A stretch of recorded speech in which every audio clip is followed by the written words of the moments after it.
On my 70th birthday, my son smiled as he drove me across town. I thought he was taking me to a celebration until the car stopped in front of a nursing home. My chest tightened as the truth sank in.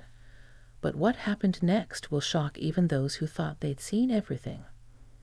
But first, let's go back to the beginning.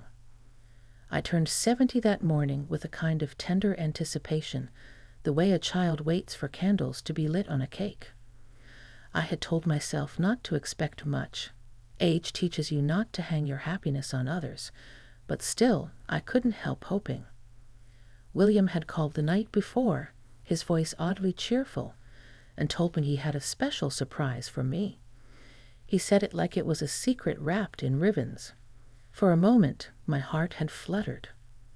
Perhaps he was taking me to dinner, or maybe gathering the family for a small celebration. I imagined the smell of roast chicken, the sound of my granddaughter's laughter, the clinking of glasses raised in a toast. After all, 70 is not a small milestone. I had given so much to get here, sacrifices, years of labor, endless nights of worry. And it seemed only natural to expect one day of warmth in return. The morning sun streamed through my curtains, catching the edges of the old lace I had hung years ago, back when William was just a boy who used to peek through them, waiting for me to come home from work. The memories flooded back with startling sharpness. Him running barefoot across the lawn, him crying after scraping his knee, and me scooping him up with whispered promises that everything would be fine. Him clutching his graduation cap, eyes searching for me in the crowd. Every moment of his life had passed through me like threads stitched into my own skin. That was what it meant to be a mother, to weave your being into another's, until you couldn't tell where one ended and the other began. So when William arrived that morning, standing at the doorway with his jacket neatly buttoned, I felt a wave of pride. My boy, now a man, a father himself, was here to celebrate me. I smoothed my hair quickly, trying to hide the nerves, trying to look presentable, like an old tree still standing tall though its bark had weathered. "Ready for your surprise, Mom?" he asked, his smile stretched just a little too wide. I nodded eagerly, locking the door behind me, unaware that I was closing not just a door, but a chapter of my life. We drove through town, past the familiar streets that had carried my footsteps for decades. I watched the houses blur by, the coffee shop where I used to sit after church, the grocery store where I had pinched pennies to feed us. My heart warmed at the thought that perhaps we were heading to one of those restaurants I had always admired from afar, but never dared to enter because money had always been for William, not for me. I'd even allowed myself to wonder if his wife and children were waiting there, ready to shout, "Happy birthday, Grandma." But then the car slowed. We turned onto a street I knew, though not from fond memories. At the end of it stood a building with white walls and long windows, the kind that look bright from outside but feel sterile once you step in. A sign loomed ahead, Sunny Hills Nursing and Care Facility. I frowned, my pulse quickening. Surely this was just a detour. Perhaps he was visiting someone, dropping off something, anything but what my gut had already begun to suspect. When the car stopped, William turned to me with that same tight smile, the one that no longer looked like joy, but like something rehearsed. "Mom," he said, his voice soft yet strangely firm, "this is best for you. You'll be happier here. There are people your age, activities, nurses to help out. You deserve comfort now." For a second, I couldn't breathe. The words tumbled through the air like stones, heavy and cruel despite their gentle wrapping. Happier here? On my birthday, the day I had carried him into the world with pain that split me open, he was now delivering me into a place where families tucked away their elderly like forgotten keepsakes. I stared at him, my chest tightening as though a fist had gripped my heart. I searched his face for hesitation, for even a flicker of doubt, something that would tell me this was a mistake, a poor joke, a misunderstanding. But there was only resolve in his eyes, the kind that comes when a decision has already been made long before the words are spoken. Shock swallowed me whole. My mind reeled backward, flipping through every sacrifice, every moment of devotion. I remembered the nights I had gone to bed hungry so William could have seconds. The winter I wore shoes with holes so he could have boots. The years I worked late, my body aching, just to pay his tuition. And here he was, placing me not at a table surrounded by family, but behind the walls of a nursing home, as if I were no longer a mother, no longer a woman of flesh and memory, but a responsibility to be managed. I tried to speak, but the words caught in my throat. All I managed was a whisper. On my birthday. William avoided my eyes then, staring at the steering wheel as if it held answers he couldn't bear to give. That silence was worse than any argument, worse than shouting. It was the silence of someone who believed he was right, or worse, someone who had already stopped caring whether he was or not. As he helped me out of the car, my legs trembled. I wasn't just stepping onto the pavement of Sunny Hills. I was stepping into a new reality, one where the bond between mother and child had been severed not by death, but by choice. His choice. And in that moment, standing on the threshold of a place I had never imagined for myself, I felt the sharp sting of betrayal slice deeper than any wound I had ever known. The staff at Sunny Hills were gentle souls. They smiled when they passed me in the hallway, touched my arm lightly when they asked if I needed anything, and made a show of calling me Miss Barbara, as though formality might soften the truth of where I was. Their kindness was real. I do not doubt that, what kindness, when it comes from strangers, can feel like perfume sprinkled over rot. It masks the smell but never removes it. They could not erase the hollow ache that throbbed inside my chest, an ache that went deeper than loneliness. It was not the sterile smell of antiseptic, nor the endless shuffle of slippers against linoleum that weighed on me most. It was the knowledge that William, my only child, my pride, my reason for breathing through every hardship, had placed me here with a smile on his lips and relief in his heart. That truth sat in my bones heavier than the years themselves. At night, when the hallways grew quiet and the televisions flickered with muted light, I would lie in bed and trace the memories of my life with him. William at 5, tugging on my apron, asking when dinner would be ready. William at 10, carrying home a report card full of A's, his eyes shining with pride that mirrored my own. William at 16, slamming the door after an argument, only to return minutes later and mutter, "Sorry, Mom." I had raised him alone after his father died, stretching every dollar until it tore. I worked double shifts at the diner, feet swollen, hands raw, while neighbors whispered about how thin I looked. Skipping meals was routine. What mattered was that William never went to bed hungry. I remembered sewing patches onto his jeans late at night, my eyes gritty with exhaustion. I remembered the day his acceptance letter came for college, how I cried as though the world had opened its gates to him. And I remembered every envelope of money I mailed, even when I had to keep my own thermostat low in the winter to save on heat. Every sacrifice had been made willingly, almost joyfully, because it was for him. For William, my boy. So when I tried to comfort myself in those first days at Sunny Hills, I told myself he was simply overwhelmed. Perhaps his wife had convinced him it was safer this way. Perhaps work and family had drained him, leaving him blind to how cruel it was to abandon me on my birthday. I built excuses like fragile glass towers, balancing one on top of another, hoping they would hold. But illusions rarely survive long.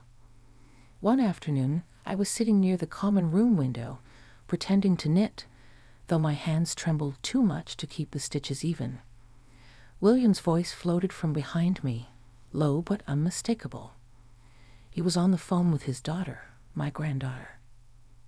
Grandma's happier there. he said casually, as though he were talking about a vacation. Now I don't have to worry about her anymore. The words crashed into me like stones hurled at glass. I froze, my needles slipping from my lap, clattering softly against the floor. Happier here? My lips twisted at the absurdity. He wasn't describing me. He was justifying himself. Those words were not for his daughter. They were for his own conscience. He needed to believe he had done something kind, not cruel. He needed to silence the faint echo of guilt. But what silenced him silenced me too. In that moment, the towers of excuse I had built crumbled, and all that was left was the naked truth. He had discarded me. He had erased decades of sacrifice with a sentence spoken so lightly it might have been about grocery shopping. Hatred rose in me then, not sudden like fire, but slow, deliberate, like oil seeping into cloth. I hated his words, yes, but even more I hated the ease with which they slipped from his mouth. There was no hesitation, no catch in his voice, no trace of the boy who once clung to me when he was frightened. Only a man who had convinced himself that his mother was a burden, and that putting her away was a relief. In the days that followed, that hatred did not fade. It simmered. Every kindness from the nurses felt like salt in the wound, reminding me that strangers showed me more respect than my own blood. Every shuffle of footsteps in the hall reminded me that William had chosen to place me among those forgotten by their families. And every quiet meal I ate in that cafeteria reminded me of meals I had once skipped so he could eat. I realized then that pain is bearable, but betrayal is not. Pain comes from life, from circumstance, from the ordinary weight of being alive. Betrayal, however, comes from the hands you once trusted most. It is not just the wound itself, but the knowledge of who drove the knife. And as that knowledge sank deeper into me, the ache of loss began to twist into something sharper. Something that no smile from the staff, no warm blanket, no friendly chatter could soothe. Hatred burned, not just for William's words, but for the ease with which he had spoken them. The truth, as it so often does, came quietly. Not with thunder or shouting, but in a whisper that slid into my ears and lodged itself in my chest like a shard of ice. It was late afternoon, the kind where the sun spills long, tired beams across the tiled floors of sunny hills. I was sitting in the lounge, pretending to read an old magazine, when Nurse Evelyn approached me. She was a middle-aged woman with soft eyes and the kind of patience that only years of tending to the forgotten can carve into a person. She lowered her voice, leaning close as if the very walls might betray her. "Barbara," she said gently, "there's something you should know. I probably shouldn't be telling you this, but your son, William, he signed documents. Power of attorney. Transfers. Your house, your savings account. They're in his name now." Her words were measured, careful, but each syllable struck me like a hammer against brittle glass. For a moment, I simply stared at her, unblinking, as though my mind could not comprehend the meaning. My house, my savings, my life scraped together piece by piece over decades of sacrifice. Not for me, always for William. And now they were his. Not through inheritance, not through gratitude, but through deception. I felt the world tilt. The magazine slid from my lap, its pages fanning across the floor. My heart clenched, not with the dull ache of age, but with the sharp, tearing pain of betrayal that reached marrow deep. I had believed he left me here out of some twisted notion of care, misguided though it was. I had told myself he was overwhelmed, pressured, perhaps convinced this was best. But now the truth stripped those illusions bare. He had not placed me here to keep me safe. He had placed me here to get me out of the way. My house, where William had taken his first steps across a worn rug I patched more times than I could count. where birthdays had been celebrated with store-bought cakes I could barely afford, but made beautiful with love, where his laughter once filled the rooms like sunlight. That house was not just wood and brick. It was me. It was my years, my labor, my memories. And my savings, small though they were, had been meant for security, for emergencies, perhaps even for something as modest as leaving a legacy behind. And he had stolen it. My own son. My William. That night, the weight of it crushed me. I lay in the narrow bed the nursing home had assigned, staring at the ceiling until the cracks in the paint blurred. Tears slid from my eyes in silence, each one carving a track of salt against my skin. I wept until no tears were left, until my body felt hollow, as though grief had wrung me dry. But emptiness does not remain empty for long. Into that hollow space crept something else, something hot, coiled, alive. A fire that licked at the edges of my despair and turned it to fuel. For 70 years, I had given myself to William. I had traded my comfort for his future, my body for his survival, my dreams for his opportunities. I had endured hunger, exhaustion, humiliation. Also, he might never feel them.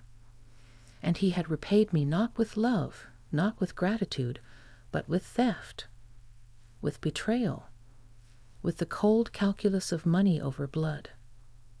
It was as though he had sold me, traded my dignity for square footage and bank statements. At first, the anger was too vast to name.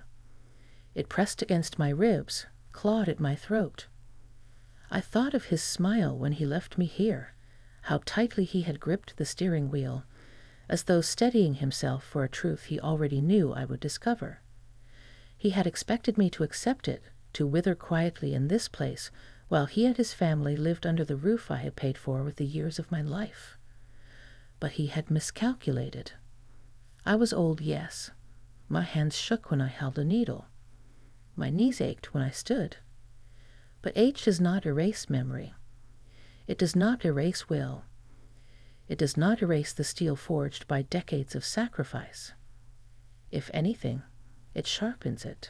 Anger stiffened into resolve. I would not be erased. I would not allow William to write the last chapter of my life as if I were nothing more than a footnote in his story. He thought I was too weak to fight back. He thought age had made me pliable, docile, powerless. But he was wrong. As I lay in that bed, the fire within me spread, warming the place's grief had frozen. I did not yet know how I would fight, or what weapons I could wield against him. But I knew this. I would not let my life's work, my very soul, be signed away in silence.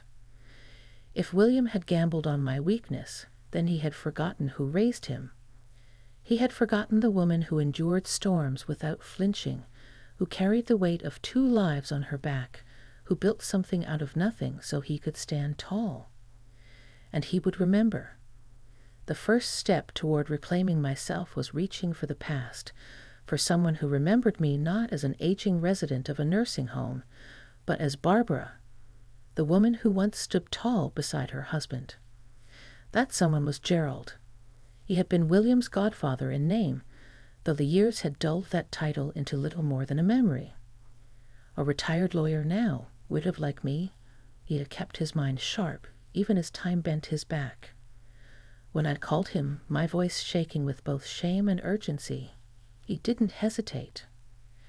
"Barbara," he said, his tone steady, "come see me." Right away.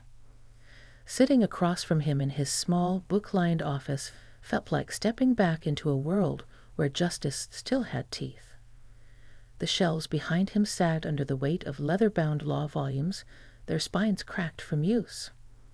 His desk was cluttered with files, yellowing papers, and a brass lamp that cast a warm glow over everything.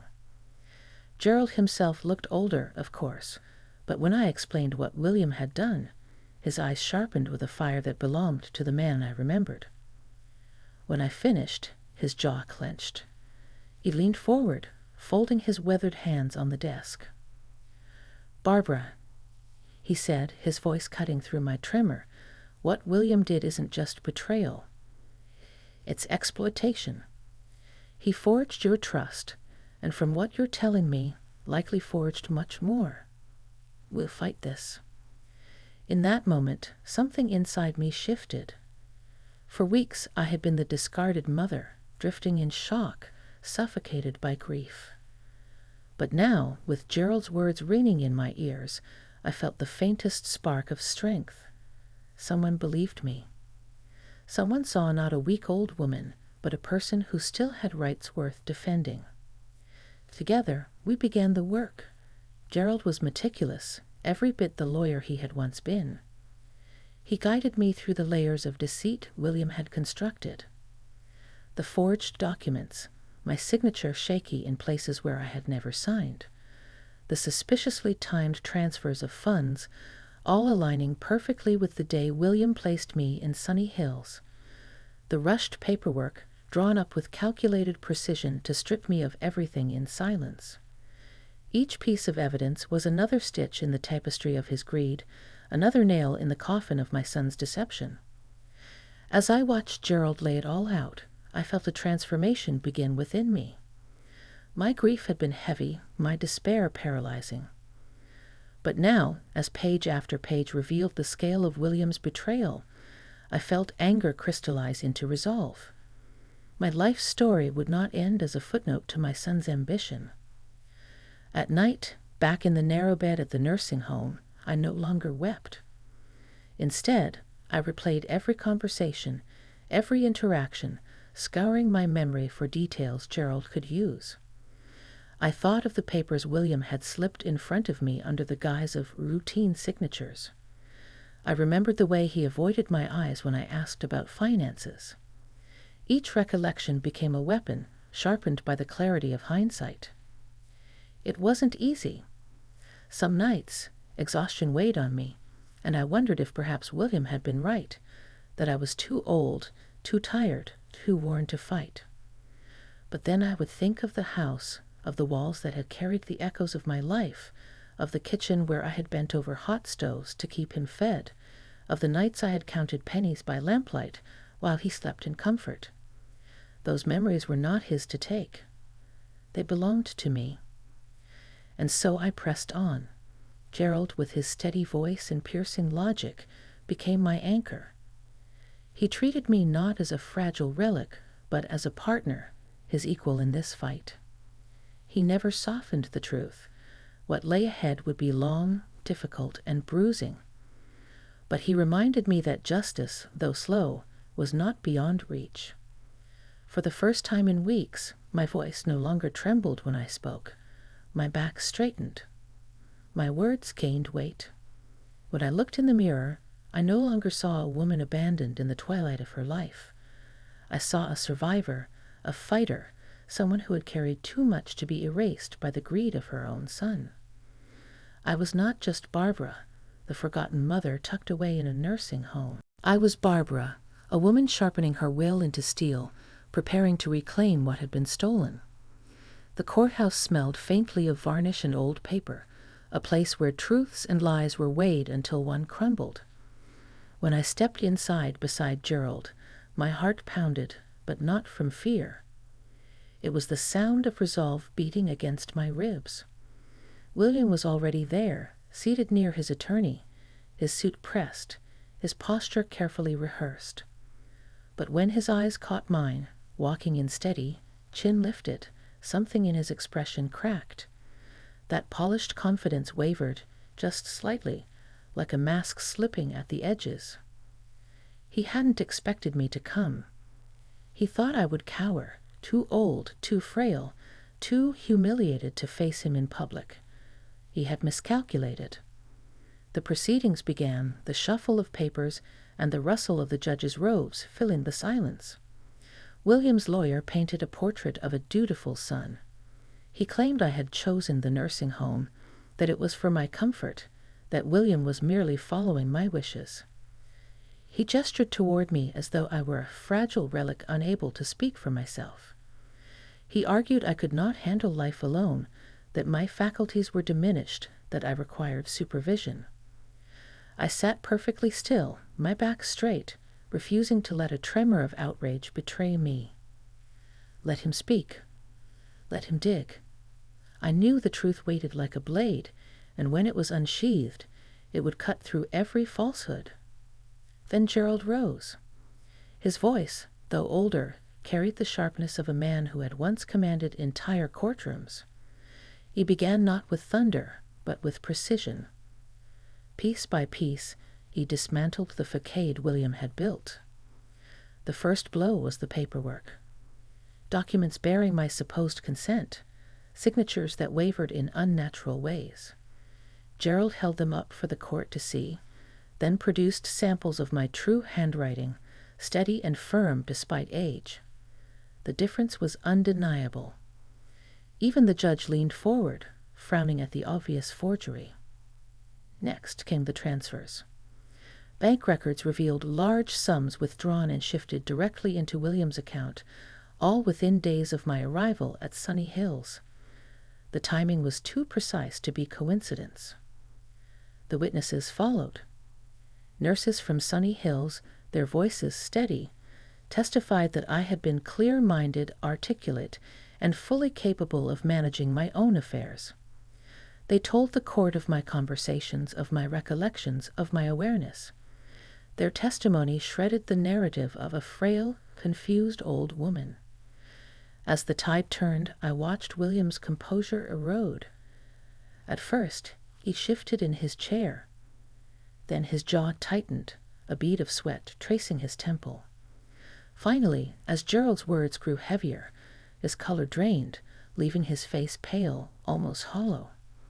The judge's voice cut through the thick air. "Mr. Harris, your actions border on criminal exploitation. You placed your mother in a facility under false pretenses, then seized her assets through deceit. This court does not look kindly on such abuse of trust." Those words landed like a gavel before the gavel. My breath caught, not from shock, but from the deep satisfaction of hearing justice spoken aloud. The son who thought he had buried me in silence was now the one exposed, naked in his greed. I studied him carefully. This was not the boy I once cradled, nor the young man whose future I had carried on my back.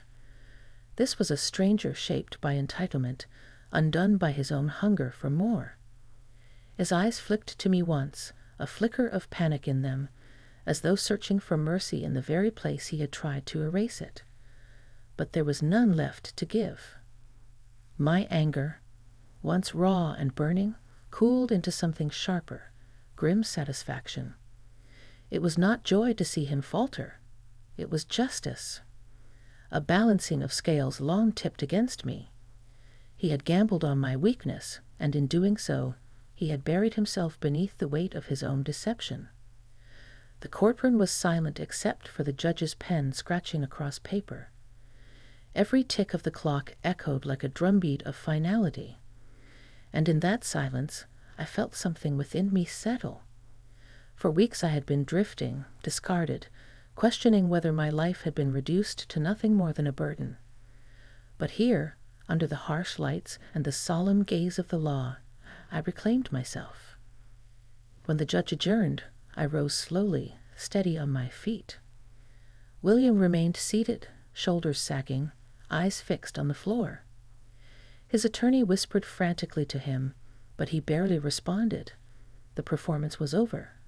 The mask had shattered. I walked out beside Gerald, the weight of the building pressing down on my shoulders, but my spirit lighter than it had been in months. The fight was not yet finished, but the battlefield had shifted. No longer was I the forgotten mother in the shadows of a nursing home. I was the voice he could not silence, the truth he could not bury, the witness to his downfall. And as the heavy doors swung shut behind me, I carried with me not just relief, but a deep, unwavering certainty. The reckoning had begun, and William would never escape the shadow of what he had done. The judgment arrived like a clean blade, precise, final, leaving no room for doubt. Papers were signed, seals pressed, language entered into the record with the weight of law behind it. The court restored my home, my savings, my independence. The clerk's voice was steady as she read the orders. Gerald's pen tapped once against his pad, a quiet punctuation to months of strain. Across the aisle, William stood stiff as a fence post while his lawyer whispered the arithmetic of penalties, fines, fees, reimbursements, mandatory disclosures that would trail his name like cans tied to a car. None of it brought me joy, not the sight of him faltering nor the murmurs that followed us into the hallway. Justice is not joy. Justice is balance returned to a table someone tried to tilt. Word had traveled faster than I imagined. In the corridor, strangers offered small nods, the respectful kind you give a person who has weathered a storm and emerged standing. Gerald kept a hand at my elbow, not guiding me, simply present. My steps were deliberate. I felt older and lighter at the same time, as if the years I could not discard had finally agreed to sit where they belonged, behind me, not on my chest. William waited by the exit, alone. The suit that had fit him so well that morning now looked like armor a size too big. He lifted his eyes when I approached, and for the briefest second I saw a boy crouched behind those pupils, the boy who once asked if monsters were real and trusted me when I said no. Then the man returned, mouth working around words he could not trim with cleverness. Mom. His voice shook like a ladder on uneven ground. I'm sorry. There it was. The apology, late and thin. I did not ask whether he meant it. Sincerity would not undo anything, and insincerity would only salt what was already healed by law. I looked at him, my son, my betrayer, and said softly, carefully, as if placing a fragile glass where it would not be knocked again, "You sent me away on my birthday, William. Some things a mother cannot forget." He flinched, not as if struck, but as if finally understanding the size of the absence between us. I did not fill it. Gerald opened the door.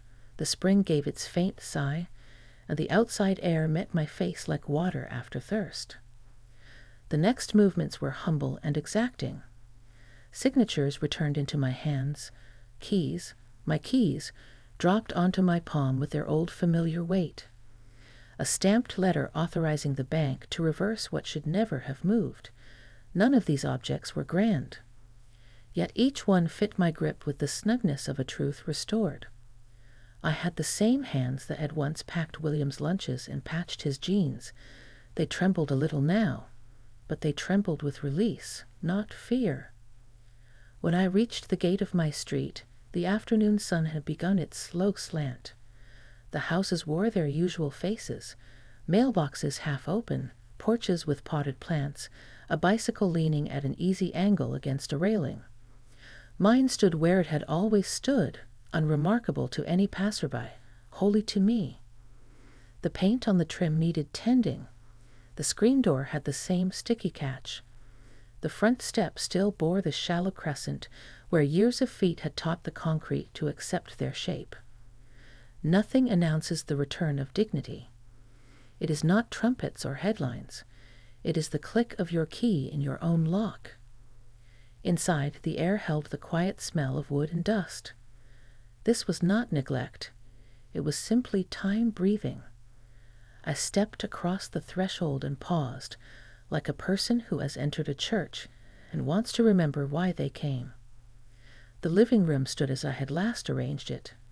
The couch slightly askew from the angle that best caught the afternoon light, the bookshelf with its double-stacked paperbacks, and a small procession of family photographs along the top. My husband's smile, frozen at 48. William at 12, hair cowlicked, cheeks still soft. My own face at 30, serious, tired, proud. I approached the photographs and used the cuff of my sleeve to brush a thin film from the glass. It felt less like cleaning and more like greeting. I did not hurry. The house asked for no proof. It recognized my footfall. In the kitchen, the kettle sat where I had always kept it, next to the jar of tea whose label had faded to a watercolor of its former letters. I filled it, struck a match, and let the blue flame lick the steel until a hum grew in the metal. The first pour steamed into a cup I knew by its tiny crack near the handle, a flaw I had ignored for years, because flaws in loved things are simply parts you have learned to hold differently. When I lifted the cup, the heat pressed gently into my hands and traveled upward like a small, warm argument against all the coldness that had come before. I walked room by room, not measuring loss, but taking inventory of what had remained faithful. The quilt I had sewn from shirts William outgrew. The shallow bowl where I kept grocery lists and sometimes, without meaning to, worries. The narrow hall mirror that had always been honest, never unkind. In my bedroom, the window still framed the maple in the neighbor's yard, its leaves chattering their quiet industry. I opened the drawer of my nightstand and found the envelope of letters, electric bills, insurance forms, nothing romantic. Proof that I had kept a life moving forward through boring acts of devotion no one ever applauds. I smiled at them, that paper coir of responsibility. They were mine again. People will say that public shame is its own punishment, and perhaps that is true. But the satisfaction I felt did not rise from imagining William hearing whispers at the grocery store or handing a check to the clerk who would mark his penalty paid.